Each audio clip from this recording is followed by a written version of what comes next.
who abandoned me during my hospitalization now seeks forgiveness after 12 long years. Hi, I'm Jason, 47. I want to share my life incident here to get some advice. This goes back to 12 years ago when I was married to Susan, my first wife. I was married for 7 years, with 2 children, Laura and Lucas. They were 5 and 3 then. We were leading a regular life until one fateful day. One morning when I was driving to my office, a speeding vehicle from the opposite direction rammed into my car. The next I remember waking up on a hospital bed, covered in bandages and plasters. The nurse informed me that I had woken up after 2 days in a coma. I held my doctor's hand and thanked him for saving my life. I was grateful for the new life, but little did I know about the disaster that was about to unfold. After a week of my treatment, my doctor informed me that my lower body was paralyzed and I might never be able to walk again. I was shattered. Susan broke down at this news. It was evidently difficult for her because she had to manage the house and the children in all aspects. I fell into depression, unable to comprehend my life in a wheelchair. I spent my days staring at the empty walls of my hospital rooms, cursing how my life turned upside down.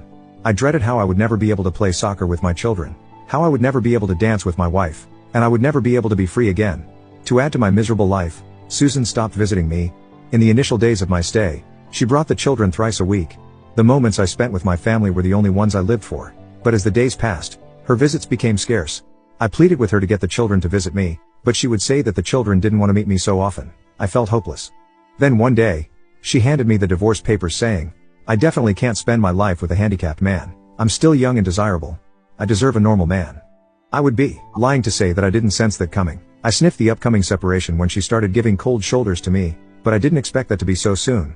A month after my accident, some of my friends informed me that they had seen Susan loitering around hand in hand with a middle-aged man, probably someone in his 50s, in the cafes and malls, during the evenings, and on weekends. Some claimed that she had an affair even before my accident, and some said that her desperation got her into a fat grumpy old man after my accident. It was barely 2 months after my accident. I was yet to be discharged and was handed divorce papers. I might be sounding calm while writing this, but I was none of it back then. I was flustered, devastated, and heartbroken. I was wheelchair-bound, destitute, and divorced with no income or savings. After paying for the Amy's, household expenses, and children's education, savings was off the radar. Luckily, I had insurance that covered my hospital bills to an extent. I had to liquidate my savings for the remaining expenses. So, in the end, I was left with nothing.